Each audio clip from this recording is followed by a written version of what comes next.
Hola, buenas tardes a todos. ¿Cómo están? Bueno, hoy somos poquitos. Si alguno quiere acompañarme con la cámara prendida, no me enojo. Sé que por ahí les da un poco de vergüenza, pero bueno, así no me siento tan sola. Hola, buenas Hoy tardes. Hola Lucía, buenas tardes, ¿cómo estás? ¿Me escuchan bien? Ay, vi que Elvira también prendió la cámara, qué bueno, gracias. Bueno, hoy vamos a hacer poquitos porque vamos a dar una bolilla que es solo para elementos, para aquellos que están cursando con el plan viejo, no teoría general del proceso. Bueno, antes de empezar, les quería comentar que el parcial va a ser a las 15, así que va a ser mismo horario de comisión y no van a tener problemas para poder rendir. Es el viernes que viene, así que, bueno, les queda todavía una semana y un par de días para seguir estudiando. El tema que vamos a ver hoy es la unidad de abogado. Conmigo van a ver lo que es la primera parte, que va a ser toda la ley 5177 que regula el ejercicio de la profesión y las normas de ética profesional. Bien, ustedes podrán ver que la ley 5177 por ahí es bastante extensa, tiene 151 artículos, si mal no recuerdo, pero bueno, hay muchas cosas que por ahí no hacen el ejercicio de la profesión, sino que regulan otras cuestiones como el tema de los expedientes y demás. Si bien está bien que sepan un panorama de toda la ley, lo que vamos a ver hoy en clase va a ser lo más importante. Bueno, para empezar, primero que nada tienen que saber que la ley 5177 es la que nos va a regular a nosotros todo el ejercicio de la profesión como abogados. Es la ley que nos va a regir para todas las cuestiones que hagamos una vez que estemos recibidos con título habilitante y a futuro matriculados para poder ejercer la profesión. Bien, siempre en el territorio de la provincia de Buenos Aires. Estamos hablando de una ley provincial. Eh, lo primero que tienen que saber es que la ley 5177 va a fijar los principios fundamentales de la colegiación obligatoria. Ustedes tienen que saber que en nuestra profesión, como en muchas otras profesiones liberales, tenemos colegios departamentales. Va a haber un colegio de abogados por cada bien departamento judicial. Y el colegio va a estar ubicado en la ciudad cabecera de ese departamento judicial. Nosotros en Mar del Plata somos ciudad cabecera del Departamento Judicial de Mar del Plata, por lo tanto tenemos acá nuestro colegio de abogados que está en Brown, casi Tucumán, entre Tucumán y Arenales, si no me equivoco.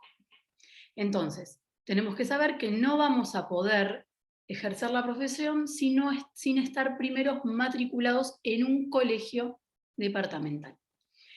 Los colegios son, como les dije, por departamentos, pero están agrupados en colegios provinciales.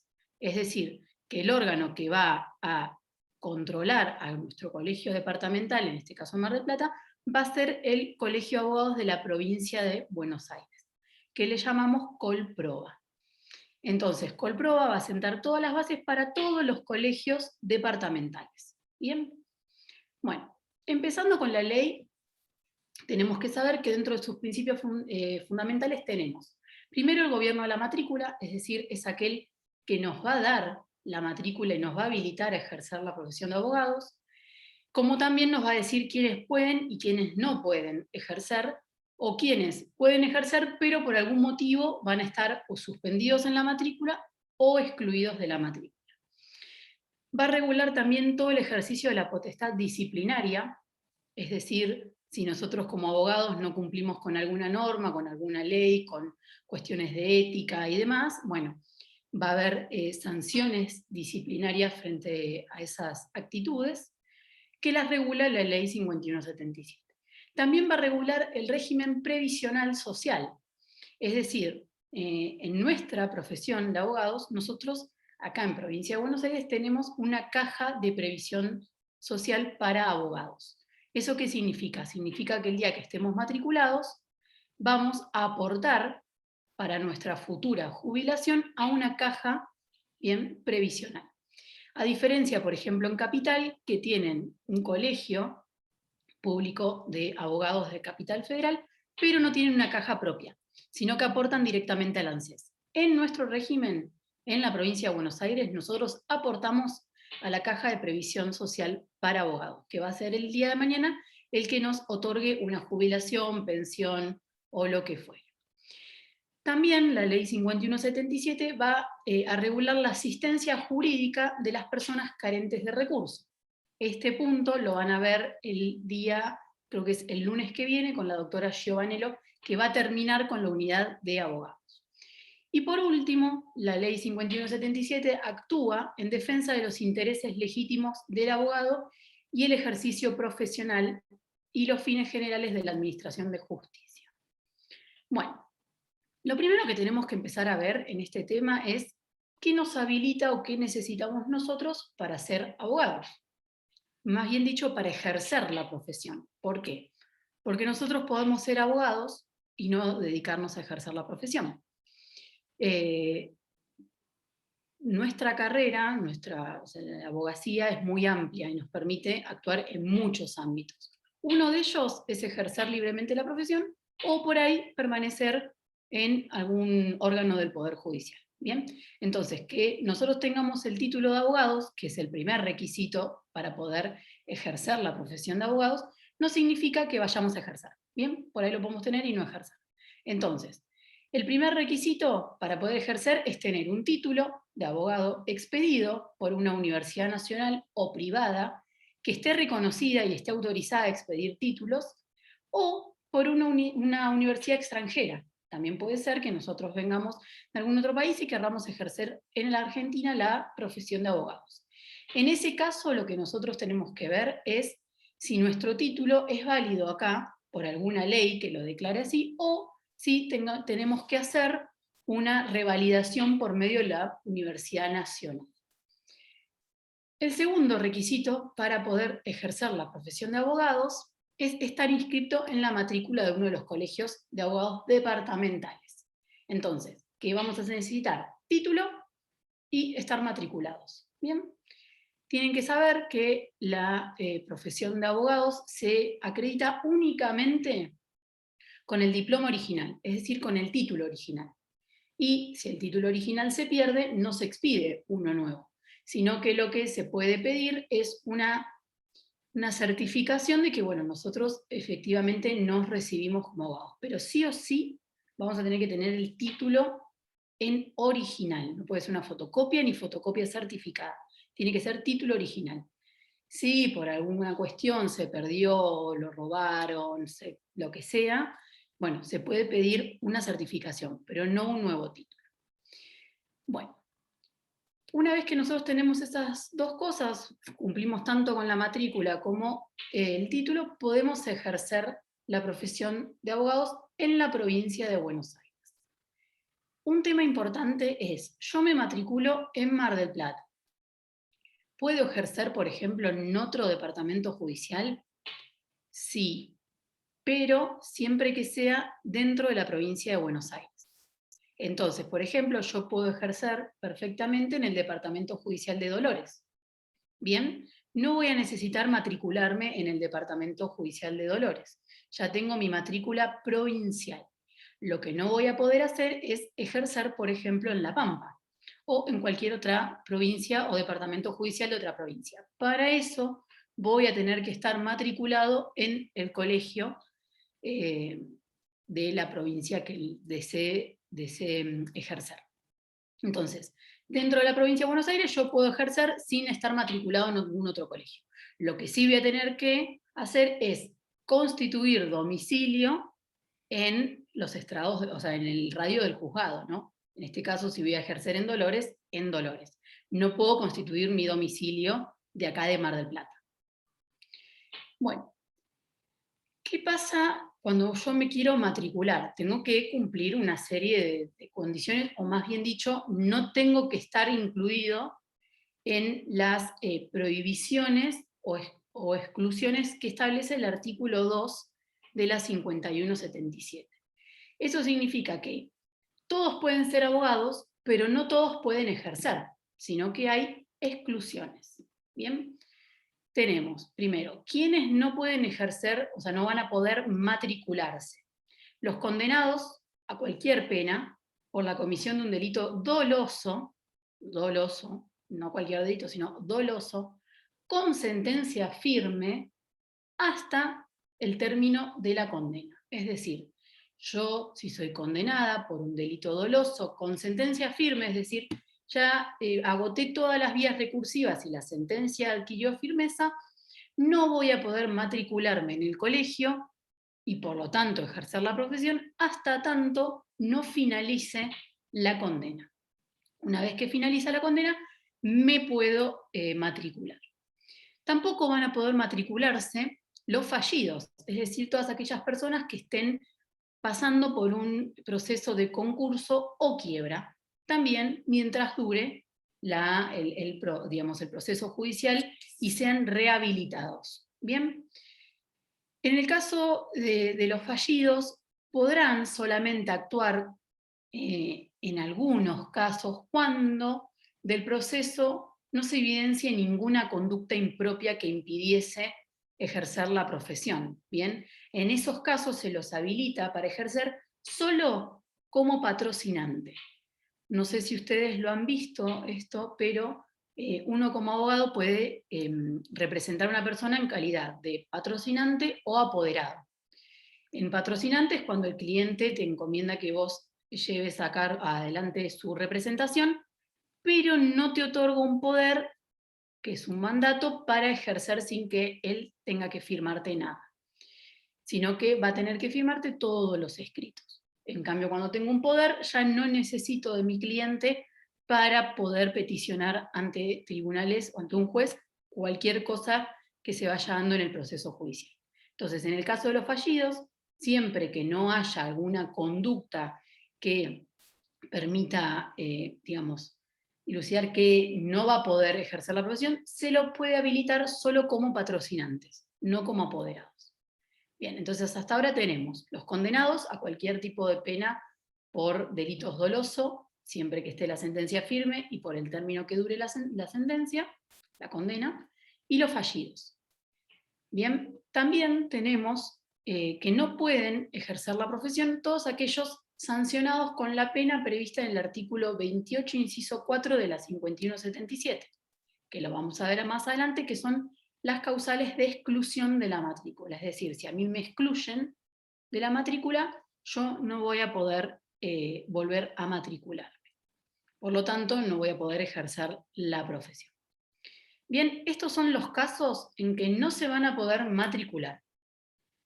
¿Qué pasa? Después, en los artículos 3 y 4, ustedes van a ver cuando vean la ley, que establecen aquellos casos en que uno se puede matricular, pero tiene incompatibilidad para ejercer la profesión, que es distinto al caso anterior. Entonces, yo puedo ser abogado y no ejercer.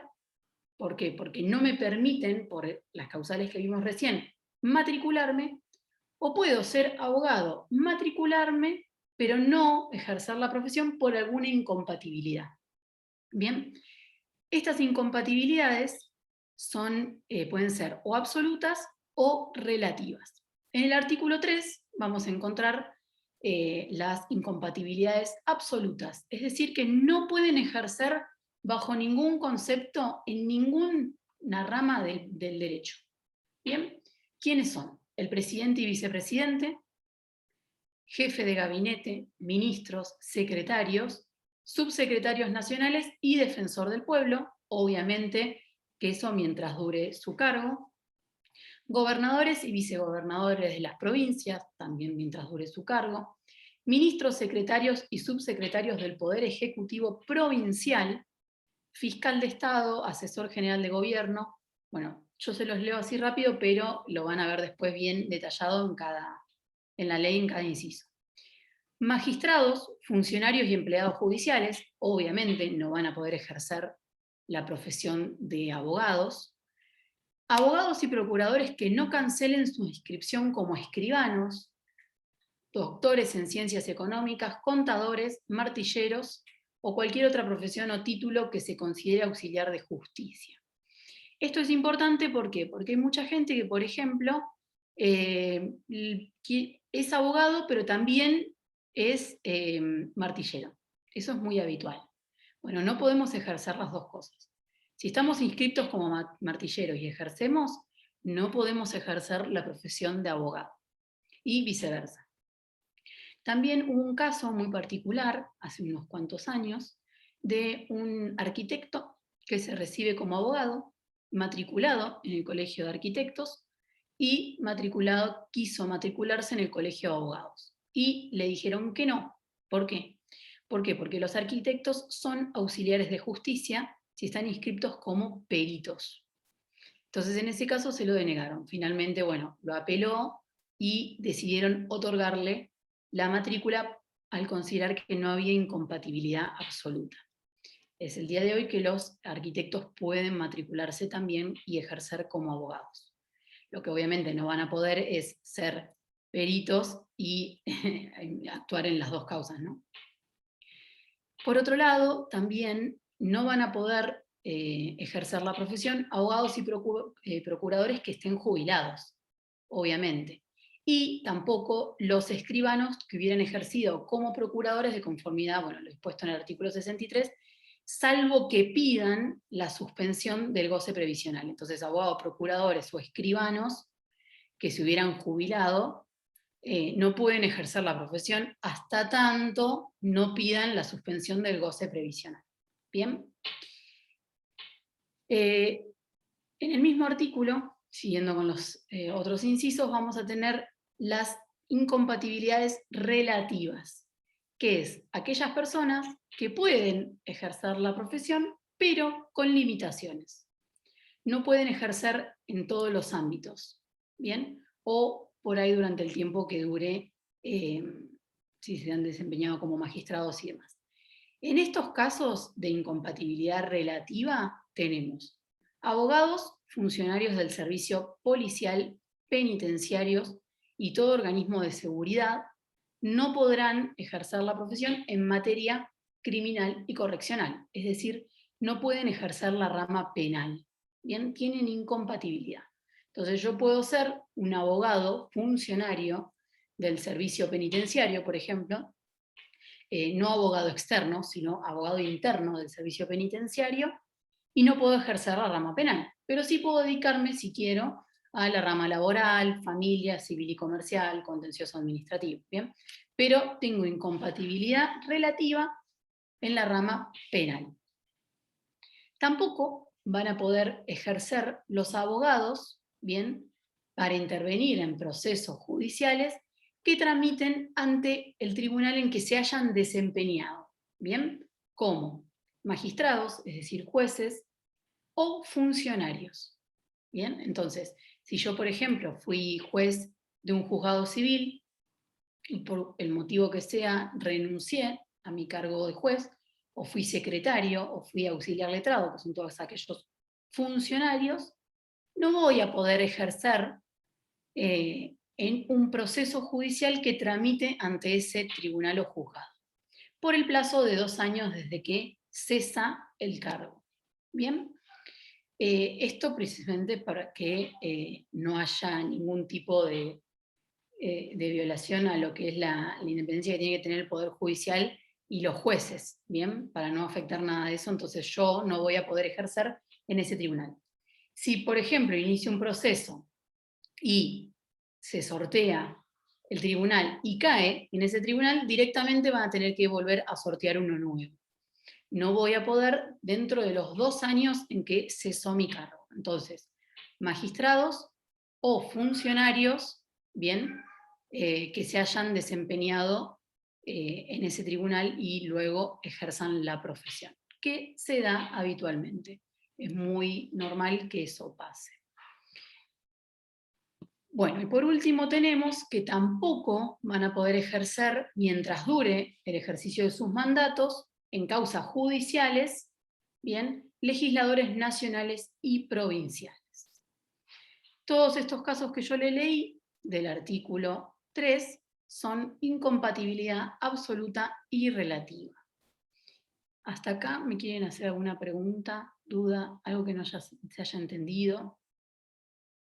¿No? Bien, entonces vimos requisitos para matricularse, quienes no pueden matricularse y quienes sí pueden matricularse con incompatibilidades absolutas o relativas. Bien, seguimos.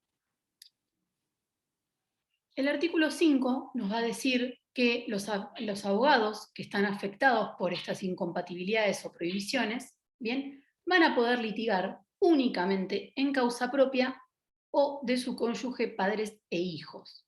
Entonces, por ejemplo, si yo soy juez y necesito presentarme en un proceso causa propia o de mi cónyuge o padres o hijos, voy a poder hacerlo, aunque tenga algún tipo de incompatibilidad o prohibición, ya sea relativa o absoluta. ¿Bien?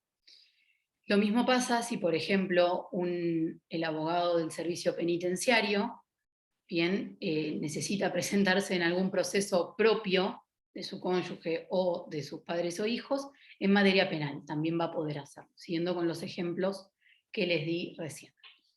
Bueno, llega el momento entonces en que nos recibimos, nos expiden el título después de un año, porque están demorando un montón, y decidimos que llegó el momento de matricularnos. ¿Por qué?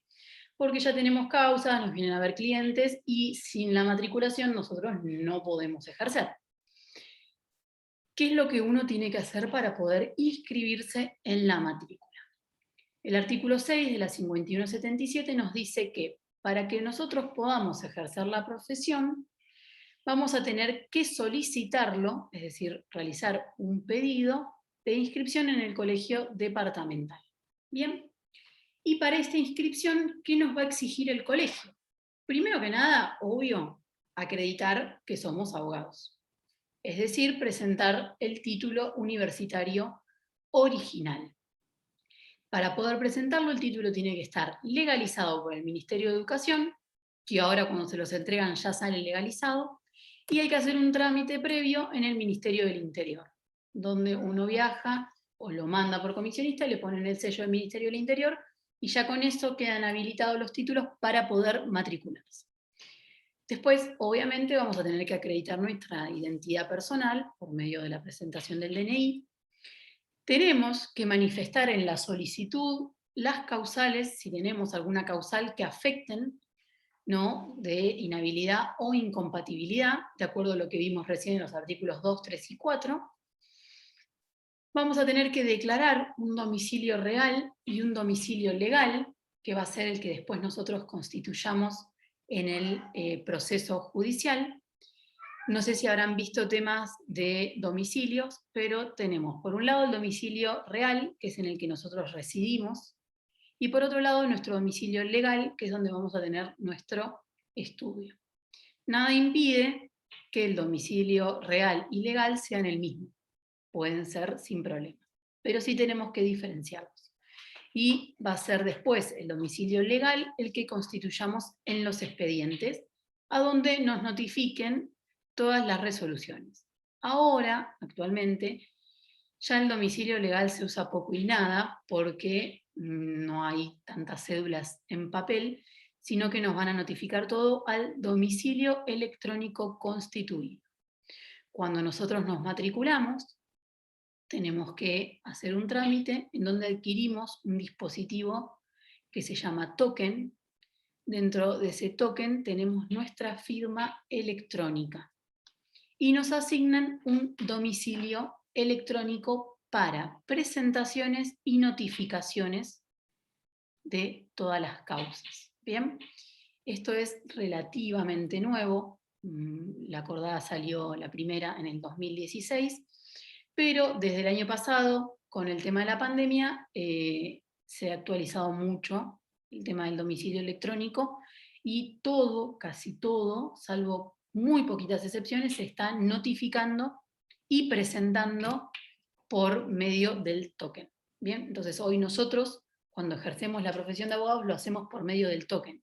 Ya no vamos a tribunales, ya no presentamos escritos en papel firmados por las partes en tribunales, sino que se sube todo por medio del portal de presentaciones y notificaciones electrónicas.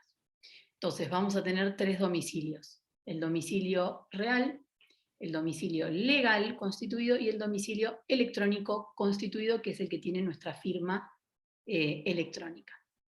Bien, bueno, y por último vamos a tener que acreditar ante el colegio nuestra buena conducta y concepto público.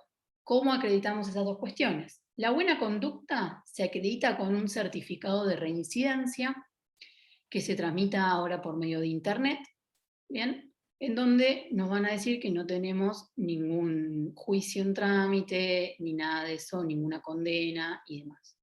Esto también sirve para saber si nosotros tenemos alguna inhabilitación para ejercer la profesión en el caso de que estemos cumpliendo con una condena todavía y no haya terminado y no se haya cumplido en su totalidad.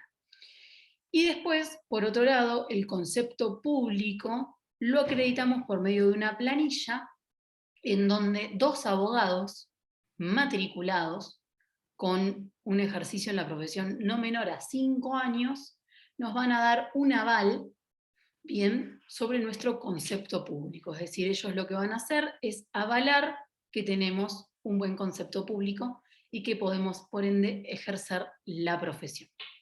Todo eso se firma en la planilla de solicitud de matriculación. Y después, otra planilla que firmamos es la solicitud de inscripción en la caja de previsión de abogados para lo que es la jubilación. ¿Bien? Entonces, estos requisitos que yo les dije recién se presentan en el colegio de abogados. El colegio de abogados por lo general los recibe del 1 al 15 de cada mes y va a verificar que cumplamos con todos los requisitos para poder ejercer la profesión. Si está todo ok, el colegio va a ordenar la inscripción y nos va a extender o nos va a otorgar, ¿bien?, una credencial o certificado habilitante. Esa credencial es el único modo en que nosotros vamos a poder acreditar que estamos habilitados para ejercer la profesión. Es lo que nos piden en todas las audiencias, cuando vamos a ver expedientes, cuando retiramos en préstamos expedientes y demás. Es lo único que a nosotros nos va a permitir poder acreditar que estamos habilitados para ejercer la profesión.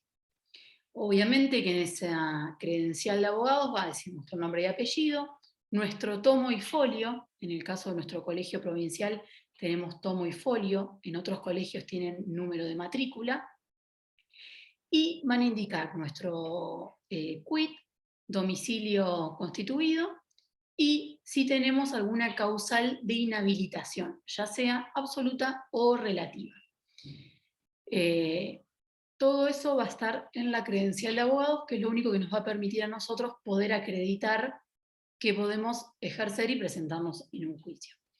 Cada vez que nosotros nos presentamos a un juicio no necesitamos acreditar esa condición por medio de la credencial, sino que directamente en el escrito ponemos que estamos inscritos al tomo tanto, folio tanto, del Colegio de Abogados de Mar del Plata, y con eso basta.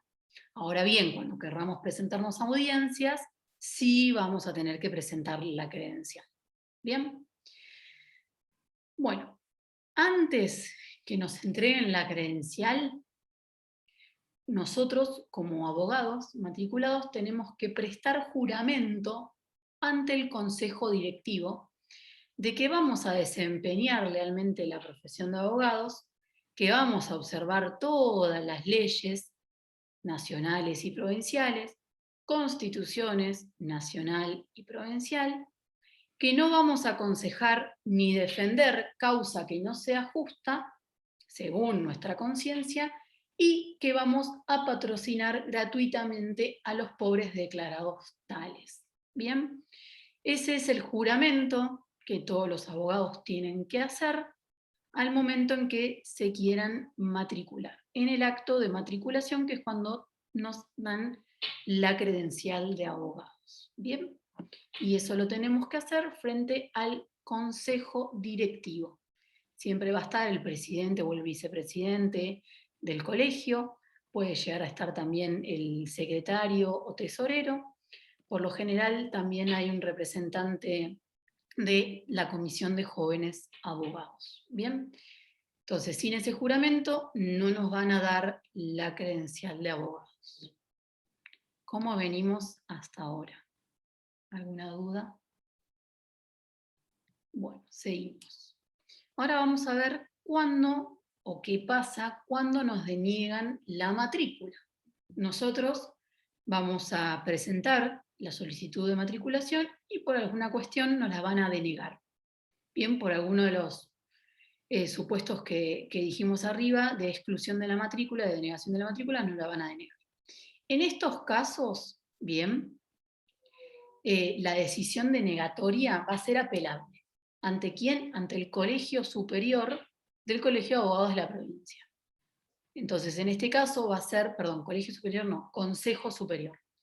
Nosotros vamos a poder apelarla, la decisión denegatoria, dentro de los 10 días hábiles de producida la notificación de la denegatoria ante el Consejo Superior del Colegio de Abogados de la Provincia de Buenos Aires, es decir, ante el Colproba. Va a ser por escrito y fundada. Vamos a tener que dar todos los fundamentos por los que nosotros consideramos que sí deberían otorgarnos la matrícula. Esa resolución del Consejo Superior, a su vez, si confirma la denegación, va a poder ser recurrida ante los tribunales contenciosos administrativos. Bien, de conformidad por lo que regula el artículo 74 de la ley 12.008, que es el Código Contencioso Administrativo, y ahí va a resolver la cuestión directamente el juez contencioso administrativo. Entonces, si a nosotros nos deniegan y creemos que no existen motivos para tal denegatoria, vamos a poder apelarlo al Consejo Superior del Colegio de Abogados de la provincia. Si el Consejo Superior, eso dentro de los 10 días hábiles de notificada la resolución denegatoria.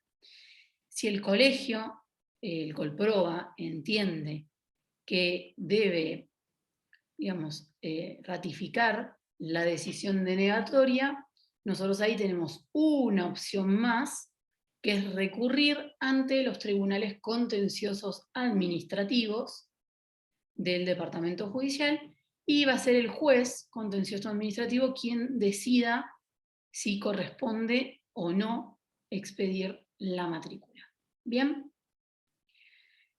Obviamente que el abogado, el cual se le haya rechazado la matriculación, va a poder, obvio, volver a presentar la solicitud, siempre probando ante el colegio departamental que las causas por las cuales fundaron la denegatoria han desaparecido. ¿Bien? Y siempre en todos los casos, la denegatoria de matriculación debe ser comunicada a los demás colegios departamentales. ¿Para qué?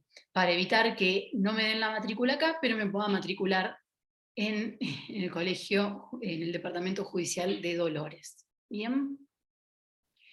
Bueno, la ley van a ver que continúa y va a hablar de los colegios departamentales. Yo, como les comenté al principio de la clase, vamos a tener un colegio, ¿no?, departamental en cada departamento judicial, y va a estar asentado, es decir, su asiento va a ser en el lugar donde funcionan los tribunales, es decir, donde es cabecera, ciudad de cabecera, no donde están los juzgados de paz.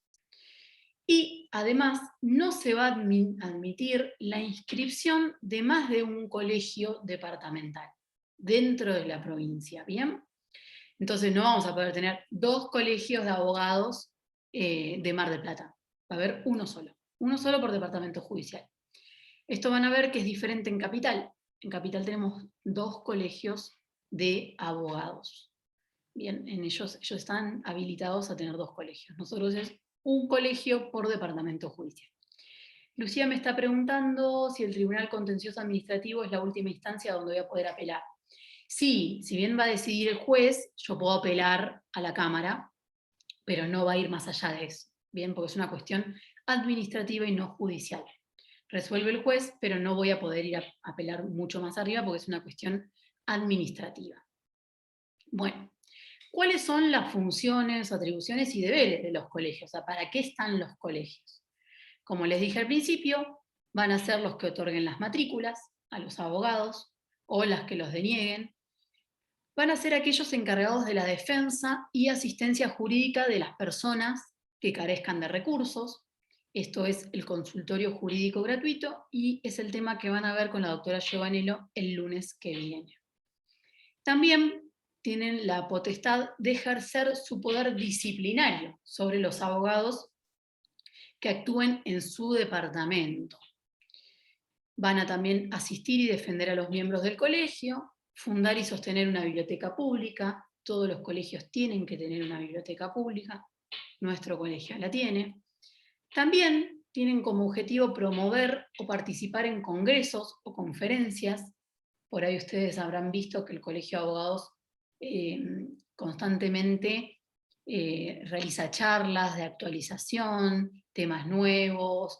Hoy se está dando muchas charlas por todas estas cuestiones de avance de la tecnología y de presentaciones electrónicas. Bueno, el año pasado fue bastante caótico. Entonces, los colegios tienen que promover y participar en congresos o conferencias, siempre por medio de delegados. En el caso de que haya algún congreso y tenga que asistir alguien del colegio, van a tener delegados. También tienen que cumplir y hacer cumplir el mandato ético de los abogados, y eso es lo que vamos a ver ahora un ratito. Existen normas de ética profesional que todos los abogados debemos cumplir, bien, y que en caso de incumplimiento va a ser el colegio el que las haga cumplir o en su, digamos, si no se cumplen, aplique las sanciones que correspondan. También una de las funciones del colegio es oponerse al ejercicio ilegal de la abogacía y denunciar a quien lo hiciere. Y por último, promover la creación de institutos para la formación de abogados en nuevas especialidades. Ustedes van a ver que el Colegio de Abogados, todos los colegios de abogados tienen institutos. Los institutos van por materia o también por algunas cuestiones. Por ejemplo, tenemos el Instituto de Derecho Laboral, el Instituto de Derecho Penal, el Instituto de Derecho de los Animales, que si bien no es una rama del derecho, sí es un tema bastante importante, entonces se creó un instituto destinado a esa temática. Bueno, y así hay un montón. Cada instituto lo que va a hacer es capacitar a los abogados en esas cuestiones, en esas nuevas especialidades que van surgiendo y perfeccionar el conocimiento en el derecho. ¿Bien? Bueno, ahora sí vamos a pasar a una parte importante de la Ley 5177, tan importante como las causales de exclusión o las incompatibilidades, que son los poderes disciplinarios que tienen los colegios. ¿Bien? Todo lo que yo les decía recién de las normas de ética profesional. Es obligación del colegio fiscalizar el correcto ejercicio de la función de abogados, ¿bien? Y el decoro profesional. Entonces, a los colegios se les confiere poder disciplinario, ¿bien? Que van a poder ejercer para poder controlar que se cumplan todas las normas de ética profesional. Los abogados matriculados en los colegios van a quedar sujetos a estas sanciones disciplinarias por las siguientes causas. Pérdida de ciudadanía, cuando la causa que la determine importe indignidad. Condena criminal, violación de las prohibiciones establecidas en el artículo 61, que son todas aquellas que vamos a ver en un ratito, de los casos en que yo no puedo ejercer como abogado en una causa. Retención indebida de fondos o efectos pertenecientes a nuestros clientes. Infracción manifiesta o encubierta a lo dispuesto en los aranceles y honorarios. Bien, nosotros tenemos una ley de honorarios que es bastante nuevita, del 2017, que es la ley 14.967, que regula todos los procesos, o sea, cuál va a ser el monto que nos van a regular a nosotros de honorarios en cada proceso. También va a regular cuánto podemos cobrar por una consulta, ya sea oral o escrita, redacción de un contrato, redacción de una carta de documento, bueno, un montón de situaciones en donde nosotros como abogados tenemos que cumplir esa ley y no excedernos, ¿no?, en lo dispuesto sobre esos aranceles. si nos excediéramos y esa infracción a la ley de honorarios profesionales fuera manifiesta o encubierta, el colegio tiene potestad para aplicar sanciones disciplinarias. También el colegio va a poder aplicar sanciones disciplinarias en retardos o negligencias frecuentes o ineptitud manifiesta en el cumplimiento de las obligaciones y deberes profesionales. Violación del régimen de incompatibilidades. Por ejemplo, trabajo en el Poder Judicial, soy un auxiliar letrado y me presento en un juicio que no es por causa propia, cónyuge, padres o hijos. Bien, bueno, eso es una causal de aplicar sanciones disciplinarias. Tampoco puedo abandonar el ejercicio de la profesión, bien, o irme a vivir a otro lado sin avisar 30 días antes al colegio de Mar del Plata, bien, al colegio departamental. ¿Por qué? Porque eso puede causar perjuicios a terceros. Si yo me desentiendo de todos los juicios en los que estoy actuando y se perfecciona una notificación y por ahí mi cliente tiene un plazo para contestar a lo demás y yo me desentiendo del proceso, me voy del país, me voy de la ciudad y no aviso nada, bueno, esa es una causal también de sanción disciplinaria. ¿Bien? ¿Y cuáles son esas sanciones disciplinarias? Bueno, las sanciones disciplinarias van, en el artículo 28, van a ver que van desde la menos grave hasta la más grave, que es la exclusión de la matrícula. Por un lado tenemos la advertencia, que va a ser una advertencia individual o en presencia del consejo directivo según la importancia de la falta. Nos van a decir, ojo, que estás incumpliendo con las normas de ética o las normas de la 5177, cesá en esa conducta porque si no van a, van a haber sanciones más estrictas. En segunda medida tenemos una multa. El colegio nos puede no suspender, pero sí aplicarnos una multa. La multa va en un importe que es de 100 IUs arancelarios. Para que ustedes se den una idea, el IUs arancelario hoy está 2.630 pesos. ¿Bien? Entonces la multa puede ser hasta un importe de 100 IUs. Después, como una de las medidas más estrictas que tiene el colegio de sanciones disciplinarias, es la suspensión de la matrícula profesional hasta 2 años. A mí me pueden suspender por algún motivo la matrícula por 2 años. Y finalmente, bien, la sanción más grave, que es la exclusión de la matrícula profesional. Que eso implica que yo no pueda volver a ejercer la profesión de abogados. No por lo menos en la provincia de Buenos Aires. En todos estos casos de sanciones disciplinarias, la sanción va a ser apelable de vuelta ante el Consejo Superior del Colproba. ¿Bien? Y la resolución de vuelta que tome el Consejo Superior del Colproba va a poder ser recurrida ante los tribunales contenciosos administrativos. Siempre en el caso en que yo entienda que la sanción que me aplicaron o es excesiva, ¿bien? O no corresponde que se aplique. Bien. Y uno dice, bueno, pero ¿cómo se entera el colegio que hubo una falta y cómo aplica o comienza el procedimiento de sanción disciplinaria? Bueno, siempre es frente a una denuncia. ¿Y quiénes pueden realizar una denuncia en el colegio? La denuncia puede ser formulada por, primero que nada, el damnificado. Un cliente a la cual el abogado nunca más lo llamó, nunca más se comunicó, no le avisó cómo iba el proceso, se fue, desapareció. Bueno, el damnificado puede interponer una denuncia en el colegio. También los jueces pueden interponer denuncias en el colegio de abogados y lo hacen. Lo suelen hacer cuando hay una falta de ética profesional o una comisión de alguna de las causales que recién vimos. Bien, también pueden ingresar las denuncias el Consejo Superior del Colegio de Abogados de la provincia o autoridades de la Caja de Previsión Social para abogados. También pueden realizar denuncias los propios abogados contra un colega, en el caso en que haya habido alguna falta de ética profesional o moral. Bien, para esto nosotros, para hacer digamos, todo el procedimiento para aplicar una sanción, tenemos un tribunal de disciplina.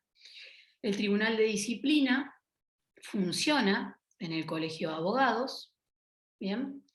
Y está compuesto por 5 miembros, que son electos por los abogados.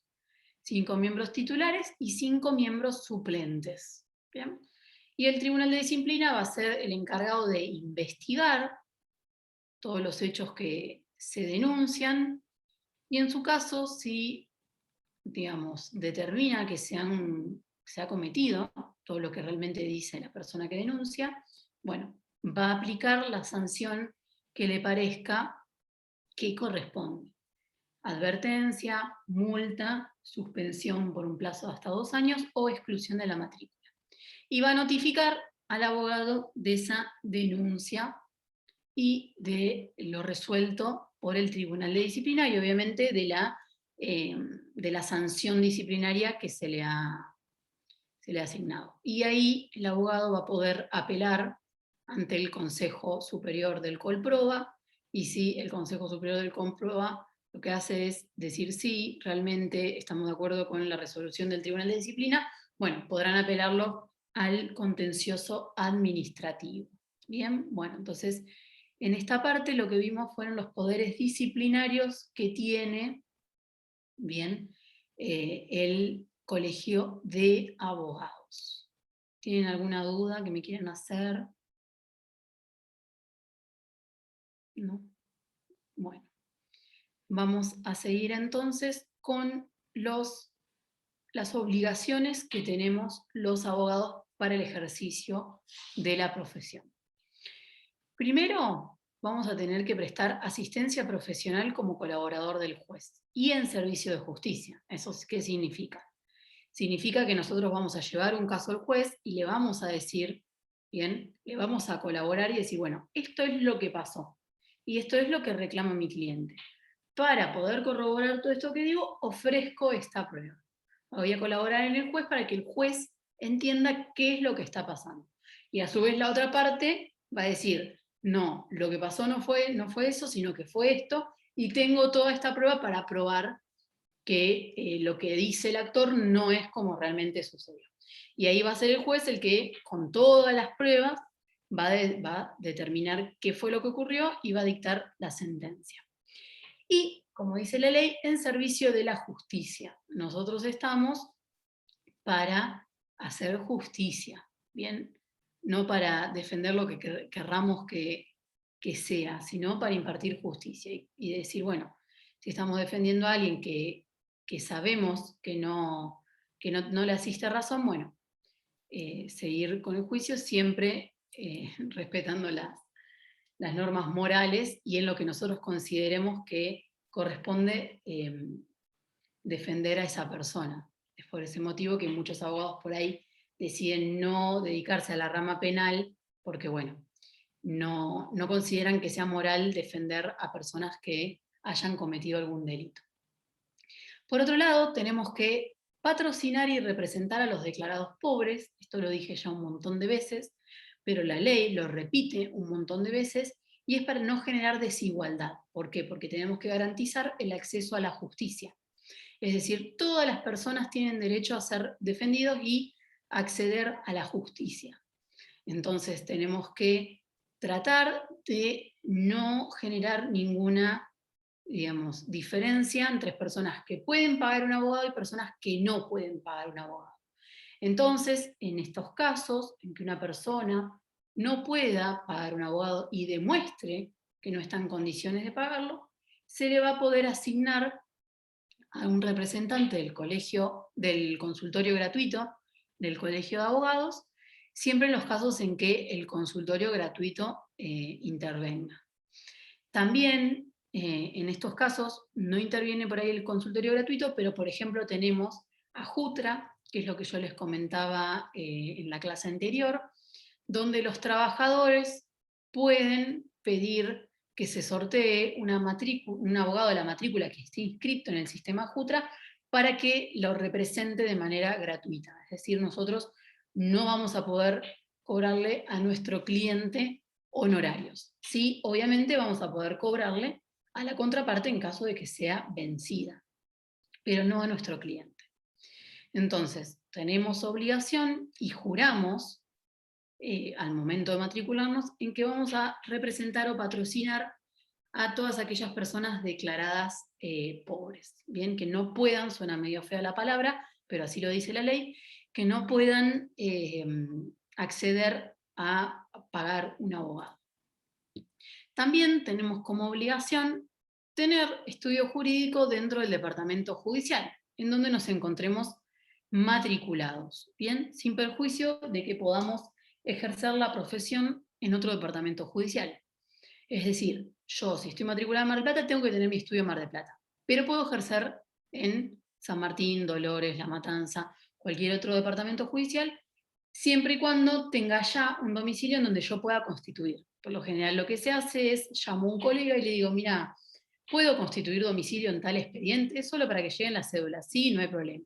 Y lo mismo, el colega que quiera ejercer acá me llama y me pregunta si puede constituir mi domicilio, el de mi estudio, y no hay problema. Bien. También tenemos como obligación dar aviso al colegio de todo cambio de domicilio, real o constituido, cese o reanudación del ejercicio profesional. Tenemos que también guardar el secreto profesional, y esto es muy importante, guardar el secreto profesional respecto de los hechos que ha conocido con motivo del asunto que se le hubiera encomendado. ¿Bien? Nosotros no podemos violar el secreto profesional salvo que un juez así nos lo requiera. Eso es igual en todas las profesiones liberales. Es como los psicólogos que no pueden revelar lo que se van enterando o van conociendo con motivo de una sesión de terapia, pero si un juez se lo requiere, ahí sí van a poder dejar de lado la obligación de guardar el secreto profesional. Y por último, tenemos que saber que tenemos como obligación no abandonar los juicios mientras dure el patrocinio. ¿Bien? Eso no significa que no podamos renunciar, que si no queremos continuar por algún motivo con un juicio, no podamos hacerlo, sino que significa que no vamos a poder abandonar el juicio. Sí vamos a poder renunciar siguiendo todos los pasos que nos marca la ley. ¿Cómo vamos? Bueno, Cecilia me mandó un mensaje, se tiene que retirar, no hay problema, creo que ya se debe haber ido. Bueno, seguimos, ya estamos casi en el final de la ley 5177. Ahora vamos a hablar de las prohibiciones, ¿bien? Es decir, lo que nosotros como abogados no podemos hacer. Hasta ahora vimos todo lo que podíamos hacer, cuáles son nuestras obligaciones, y ahora vamos a ver lo que no podemos hacer, y esto es muy importante que lo sepamos. Porque pasa muy habitual y estos son motivos de la aplicación directa de sanciones disciplinarias. No podemos patrocinar o asesorar a ambos litigantes en un juicio. Es decir, yo no puedo patrocinar o asesorar a un actor y un demandado, simultáneamente o sucesivamente. ¿Bien? Tampoco puedo aceptar la defensa de una parte si ya hubiera asesorado a la otra. Y les puedo asegurar que eso pasa mucho. Por ahí abogados desconocen las previsiones de la 5177, primero asesoran o representan al actor y después los ves en juicio asesorando o representando al demandado. Y eso no se puede hacer. Nada implica que, por ejemplo, en los procesos de divorcio, en aquellos casos en que el divorcio sea por presentación conjunta de las partes, es decir, ambos deciden divorciarse, y en aquellos casos en que las partes no poseen bienes, no poseen hijos, donde tenga que haber un régimen de cuidado personal o de cuota alimentaria, ahí puede sí uno representar a ambas partes. ¿Por qué? Porque se presentan en conjunto, que es distinto a que se presenten de manera separados. En ese caso, que es creo que uno de los únicos casos en que un abogado puede representar a ambos a ambas partes. En todos los demás casos no puedo a los dos. Ni siquiera, por ejemplo, puedo hacerlo en una homologación de convenio laboral. En el proceso laboral es muy normal que empleador y trabajador lleguen a un arreglo y que ese arreglo pidan la homologación judicial. Bueno, yo como abogado no puedo asesorar y mucho menos representar a las dos partes. El trabajador va a tener un abogado y el empleador va a tener otro abogado. ¿Bien? Tampoco puedo presentar, patrocinar y representar a partes contrarias los abogados que son asociados entre sí. Entonces, si yo tengo un estudio en donde tengo colegas que son asociados, es decir, formamos una sociedad de abogados, no puedo yo representar al actor y mi compañero, mi colega, representar al demandado. No, eso también está totalmente prohibido. Tampoco puedo ejercer la profesión en un conflicto en cuya tramitación hubiera intervenido como magistrado, funcionario judicial o administrativo. ¿Bien? Esto es al revés de la excusación. ¿Vieron cuando yo me presento en un juicio y por ahí el juez tiene algún motivo por el cual considera que se debe excusar? Bueno, esto es al revés. Yo no puedo ejercer la profesión en un conflicto cuya tramitación hubiera intervenido como magistrado. Por ejemplo, en el caso de que yo les decía que dentro de los 2 años no puedo intervenir en ninguna causa en un juzgado en donde yo fui funcionario, tampoco voy a poder intervenir en las causas en donde yo firmé como funcionario de ese expediente. Muchas veces pasa al revés, abogados que ejercen la profesión y luego son nombrados como secretarios, auxiliares letrados, jueces de un juzgado o tribunal. Bueno, ellos no van a poder, obviamente, seguir interviniendo en esas cuestiones. ¿Bien?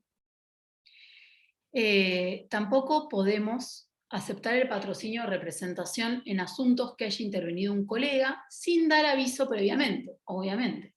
No significa que yo no puedo tomar un caso que tomó otro colega, pero sí debo avisar, y esto es muy importante porque forma parte, más allá de la ética profesional, de ser buen colega. Es decir, yo tengo que avisarle al colega que me voy a presentar en un expediente en el que él está interviniendo, siempre y cuando no haya renunciado. Si renunció y el juez intimó a la parte a que en el plazo de 10 días se presente con nuevo patrocinio, bueno, ahí no es necesario. Pero si el abogado, nuestro colega, sigue interviniendo y yo me voy a presentar, porque bueno, el cliente me pidió por favor que me presente yo, porque ya por algún motivo no quería continuar con ese abogado, yo no puedo presentarme y ya está. Tengo que previamente dar aviso, salvo que sea una cuestión de suma urgencia. ¿Cómo damos aviso? Bueno, lo hacemos mediante un formulario que llenamos en el Colegio de Abogados, donde le informamos o nos notificamos al abogado que vamos a intervenir en un juicio que él está firmando actualmente. Eso el colegio lo envía a su domicilio constituido y el abogado ya en ese momento, a partir de ahí, cesa la representación. Bien. No es lo mismo en el caso de abogados apoderados, donde se le ha otorgado un poder, entonces en esos casos el abogado lo que va a también tener que hacer es caducar el poder o en todo caso la parte mandarle una carta de documento donde le indique que ha decidido revocar el poder que le ha otorgado oportunamente. ¿Por qué? Porque mientras subsista el poder, el abogado tiene la obligación por todo lo que pase en el juicio. Entonces, en esos casos, siempre hay que, uno como abogado, renunciar al poder que me otorgaron o el cliente revocar el poder que otorgó a su abogado. Una vez que le llega la notificación que el colegio nos va a informar, nosotros ahí nos podemos presentar. Obviamente también lo que hacemos, para quedar bien entre colegas, es agarrar el teléfono, llamar al colega y preguntarle, y decirle, me vino a ver esta persona, sé que estás presentado vos, muchas veces lo hacemos cuando tenemos cartas de documento, por ahí no hay un juicio iniciado, pero tenemos una carta de documento donde figura el nombre del abogado, decirle, sabemos que contestaste la carta de documentos vos, me pidió que lo representara, ¿qué pasó? ¿Hay algo que me quieras comentar? Bueno, te aviso que me voy a presentar o que voy a continuar con esta causa. ¿Bien? Entonces, no podemos presentarnos sin dar previamente aviso al abogado. Muchas veces, obviamente, se presentan y ya está, no te llaman, nada, bueno, es una causal de sanción disciplinaria. Bien. Tampoco podemos, este es un caso medio raro, pero a veces pasa, sustituir a un abogado en el apoderamiento o un patrocinio, bien, cuando ello provoque la separación del juez de una causa por algún motivo legal. Por ejemplo, me cayó una causa en un juzgado donde no me gusta el juez. ¿Bien? Entonces, ¿qué hago? Sustituyo el poder o el patrocinio en otro abogado, que sé que como se va a presentar ese abogado, por algún motivo legal el juez se tiene que excusar del expediente. Bueno, si eso es manifiesto, y el abogado repite esa actitud, es también motivo de una sanción disciplinaria. No se puede. Tampoco podemos procurarnos clientela por medios incompatibles con la dignidad profesional. Van a ver que en el inciso 7, bien, del artículo 61, habla de todo lo que es publicidad y avisos, propagandas de nuestro estudio jurídico. Este es un punto muy polémico, lo vamos a ver ahora en las normas de ética profesional, en el artículo 18. ¿Por qué? Porque ustedes habrán visto que hay publicidad por todos lados. Hoy con las redes sociales tenemos publicidad en Facebook, en Google, en Instagram, paradas de colectivo, carteles atrás de los colectivos, bueno, todo. Nosotros tenemos que saber que como abogados no podemos publicar avisos o realizar propaganda que pueda inducir engaño a los clientes. ¿Bien? Tampoco podemos ofrecer servicios contrarios o violatorios de las leyes. Un caso muy normal es que haya avisos de publicidad donde el abogado le garantiza al cliente que su divorcio va a salir en 6 meses. Bueno, eso no se puede hacer. Nosotros jamás podemos garantizar el resultado de un juicio, mucho menos el plazo en el que va a salir. ¿Bien? Eso está prohibido por la ley 5177 y también por las normas de ética profesional. ¿Qué es lo que nos dice la ley? Es que solamente nos tenemos que limitar a dar publicidad profesional indicando nombre del abogado, dirección del estudio, títulos que tenga, por ejemplo, podemos poner especialista en derecho laboral, bien, si tenemos hecho una especialización, doctor en derecho, si tenemos hecho el doctorado, horarios de atención al público, fuero, materia o asuntos en los que especialmente se dediquen. Por ejemplo, abogado laboralista, abogado civil, comercial, contencioso administrativo y demás. Las publicidades no deberían ser distintas y no deberían contener cuestiones que no sean estas que específicamente dice la ley. Y yo creo que este es el punto que menos se cumple de la ley y de las normas de ética profesional. ¿Por qué? Porque vemos en todos lados publicidades que violan estas normas. Todas obviamente son sujeto de sanciones disciplinarias. Y muchas veces se ha sancionado a abogados que han hecho ese tipo de publicidad. Tampoco podemos recurrir directamente o por terceras personas remunerados para obtener asuntos. No podemos pagarle a una persona para que le pague a otra para que nos consiga asuntos. Eso está prohibido.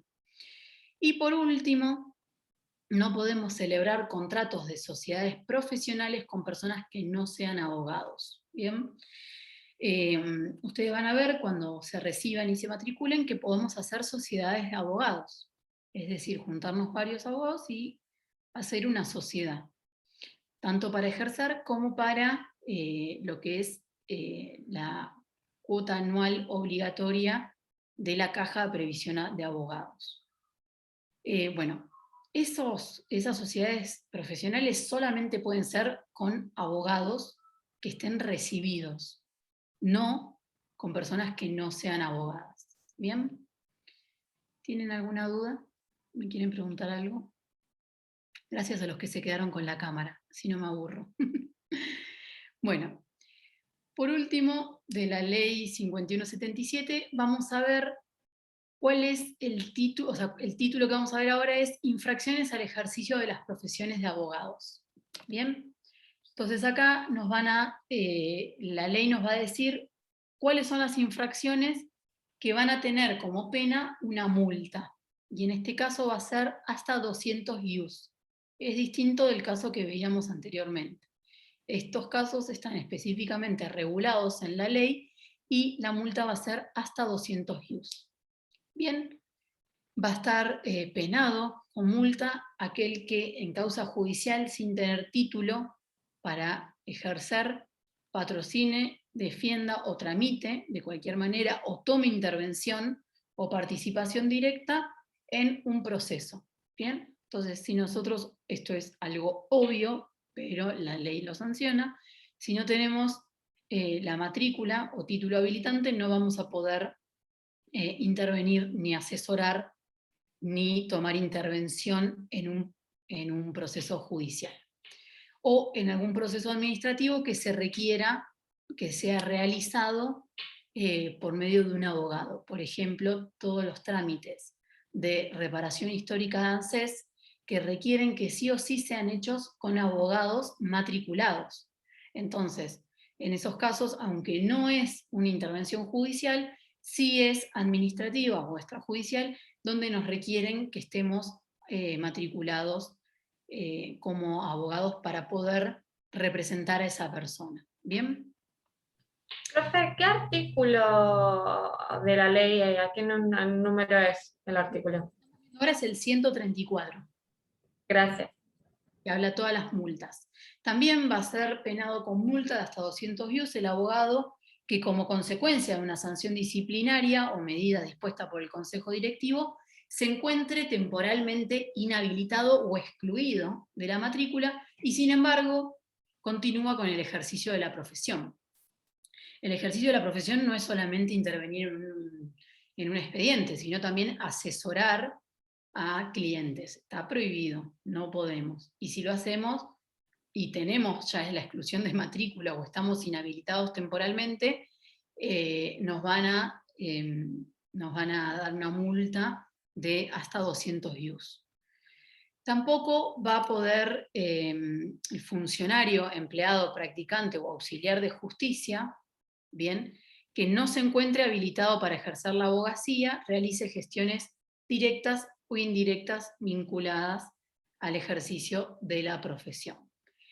Salvo que, no, perdón, sin perjuicio de este caso, la diferencia es que no pueden tampoco en causas propias, bien, como en los casos anteriores. Si no estás habilitado para ejercer la profesión, ya sea por una exclusión o por una inhabilitación temporal, no vas a poder ejercer y es motivo de multa.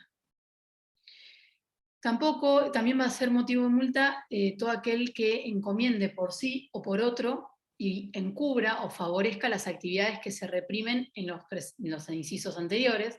Es decir, si yo, bien, tomo conocimiento de que un abogado está ejerciendo de esta manera y lo encubro, bien, o favorezca a ese ejercicio, también voy a ser pasible de la aplicación de la multa de hasta 200 IUs.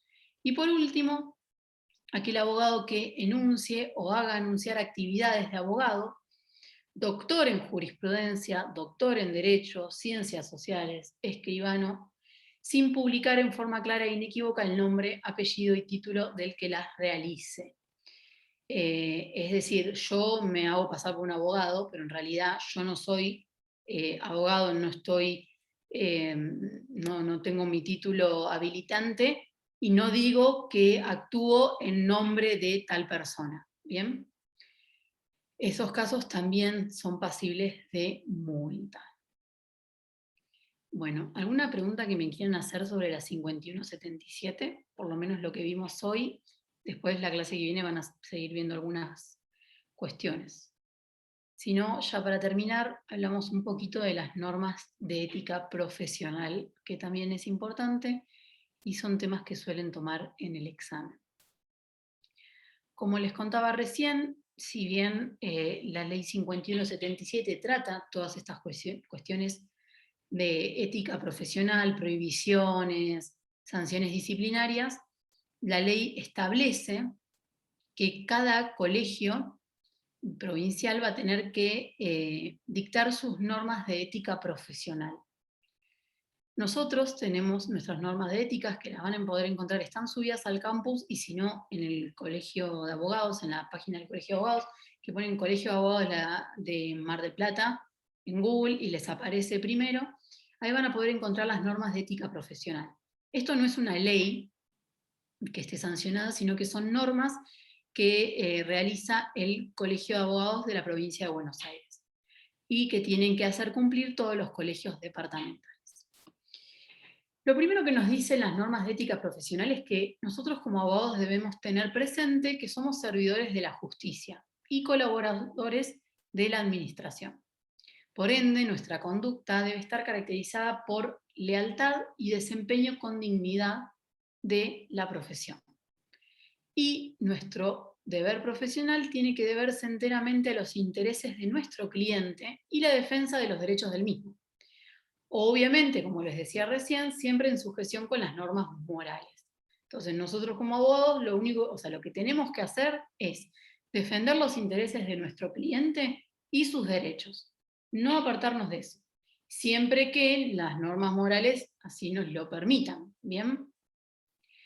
También tenemos que mantener el honor y dignidad profesional. Esto es un derecho y un deber. Tenemos el derecho y el deber de mantener nuestro honor y dignidad profesional. También tenemos que saber que los abogados debemos guardar nuestra independencia frente a los clientes, ¿bien? Poderes públicos, magistrados y demás autoridades ante las cuales ejerzamos habitualmente. Y siempre cumpliendo nuestro cometido profesional. Debemos actuar con independencia en todas las situaciones de intereses que no sean coincidentes con el interés de la justicia y con la libre defensa de nuestro cliente. Bien, si no podemos cumplir con eso porque tenemos alguna cuestión que hace que no podamos ser independientes, tenemos que rechazar o rehusar nuestra intervención. Esto lo tenemos que tener siempre claro. Por otro lado, tenemos que respetar siempre la ley. Es primordial que el abogado respete y haga respetar la ley y a las autoridades legítimas. Y nuestra conducta tiene que estar garantizada por la veracidad y buena fe, siempre en todo momento. Por último, viéndolo así a grandes rasgos, después ustedes lean la ley.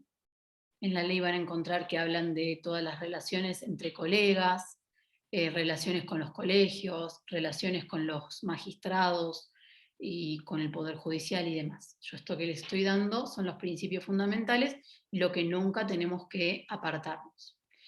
Y por último, el artículo 18, que es lo que les decía recién, que es lo que más polémica genera, o en las cuestiones que tenemos más conflictos habitualmente como abogados, que es la publicidad de nuestros servicios profesionales. De vuelta, el artículo 18 de las normas de ética nos dice que como abogados debemos reducir nuestra publicidad a avisar la dirección de su estudio, nombres, títulos científicos y horas de atención al público. También nos dice que tenemos que abstenernos de publicar escritos judiciales o de comentar los expedientes a los cuales llevamos digamos, en la televisión o radio y demás. Eso no significa que como abogados podamos comentar alguna sentencia que ha salido en algún juicio en el que nosotros hemos sido representados, porque eso lo van a ver en la tele todos los días, que habla el abogado que representó, por ejemplo, a todos aquellos que hicieron los reclamos de los créditos UBA. Bueno, eso no es dar publicidad, sino comentar un fallo que es relevante para la sociedad. En ese caso no está prohibido y no va a ser penado por ninguna sanción disciplinaria. Pero sí no podemos publicitar en medios, en cualquier tipo de medios, cosas que estén por fuera de lo que nos dice la 5177 y las normas de ética.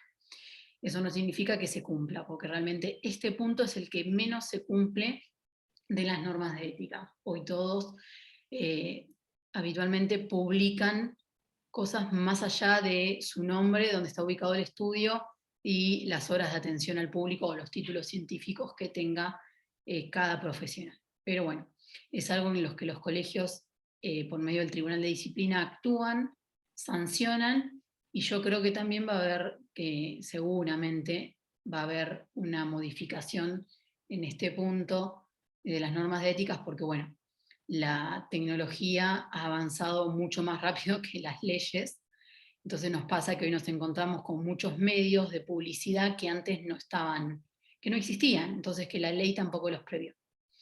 Pero bueno, ¿hasta acá tienen alguna duda? Ya estamos terminando. ¿Me quieren hacer alguna pregunta? Si los mareé mucho. Gracias a todos los que se quedaron. Es un tema importante que suele tomarse en examen, sobre todo las incompatibilidades, prohibiciones, requisitos para la matriculación. También las cuestiones de sanciones disciplinarias es un tema de examen recurrente. Bien. Bueno, Ezequiel me pregunta cómo es el tema de la cuota anual de la caja de abogados. Bien, nuestra caja de abogados lo que tiene es una cuota anual obligatoria, la CAO, que la fija el Consejo Directivo de la Caja de Previsión de Abogados todos los años. Ese monto que fija el Consejo Directivo es lo que nosotros tenemos que cubrir todos los años para garantizarnos la jubilación mínima. Tenemos que tener 35 años de ejercicio en la profesión y 30 años de aportes previsionales. ¿Bien? No los voy a marear mucho con el tema de la caja porque es bastante complejo, pero sí tienen que saber que tenemos que cubrir esa cuota. ¿Y cómo se cubre? Esa cuota se cubre cada vez que nosotros cobramos honorarios. La ley nos indica que cuando cobramos honorarios, ya sean judiciales o extrajudiciales, tenemos que realizar un aporte previsional. ¿Bien? El aporte previsional es, en la mayoría de los procesos, todos aquellos que sean contenciosos, un 10% a cargo del letrado y un 10% a cargo de la parte. El 10% es de los honorarios regulados. Y en los procesos voluntarios, el aporte va a ser del 10% a cargo del letrado y un 5% a cargo de nuestro cliente. Con eso, cada vez que nosotros cobramos honorarios en un juicio o extrajudiciales, tenemos que hacer los aportes a la caja. Eso va a una cuenta nuestra de aportes que se va actualizando, que podemos ver por la página de la caja, y tenemos que cubrir la CAO anual. ¿Bien? La cuota anual obligatoria. Si no llegamos a cubrir, vamos a tener deuda con la caja y de alguna manera la tenemos que regularizar. Igualmente existen beneficios para los recientes matriculados, los primeros 7 años, siempre que tengan menos de 35 años de edad. Y también tenemos los estamentos, que es para que todos aquellos abogados que por ahí no lleguen a cubrir el 100% del CAO, tenemos estamentos del 25, 50 y 75% de ese valor para cubrir. Obviamente que la jubilación va a ser proporcional a nuestro aporte. Bien, no sé, Ezequiel, si te quedó claro o me quieres hacer alguna otra pregunta. Bueno, buenísimo. ¿Alguna consulta más? ¿Algo más que me quieran preguntar? Bueno, mañana van a ver con la doctora Villegas todo lo que es régimen de universidad y el lunes van a terminar la unidad de abogado, que van a ver todo lo que es representación del consultorio jurídico gratuito. Y con eso ya terminamos estas dos unidades que son solo para la materia de elementos. Bien.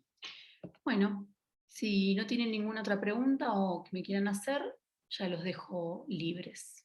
Cualquier cosa me pueden escribir al mail si tienen alguna duda. Bueno, nos vemos. Hasta la próxima. Chao.